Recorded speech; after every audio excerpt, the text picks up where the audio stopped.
আমাদের বেকারত্ব স্যার, আমাদের বেকারত্ব যে হারে বাড়ছে, আপনি হচ্ছে আজকে তরুণ সমাজ নিয়ে কথা বললেন যে সরকার কাজ করছে, কিন্তু আমরা দেখেছি যে সার্কুলারগুলো বন্ধ এবং বেকারত্ব তরুণ সমাজে আরো বেশি দিন দিন।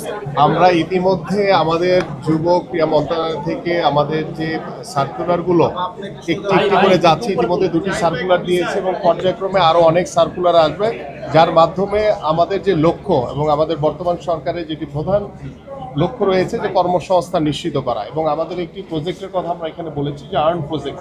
এই আর্ন প্রজেক্টের মাধ্যমে প্রায় 9 লক্ষ যুব এবং যুব নারীরা প্রশিক্ষণ নেবে এবং এর মধ্য থেকে 60% মিনিমাম তাদেরকে কর্মসংস্থান নিশ্চিত করা হবে। 60% যদি আমরা ধরে রাখি, প্রায় 5 লাখের উপরে আমরা এই আর্ন প্রজেক্টের মাধ্যমে আমরা আমাদের কর্মসংস্থান নিশ্চিত করতে পারবো। এখন বর্তমান সরকার যুব উন্নয়ন অধিদপ্তরের মাধ্যমে আমরা চেষ্টা করছি যে ফ্রিল্যান্সিংয়ের মাধ্যমে কিভাবে আমাদের যুব নারীরা ঘরে বসেই তারা যাতে স্বাবলম্বী হতে পারে, তাদের পরিবারকে স্বাবলম্বী করতে পারে।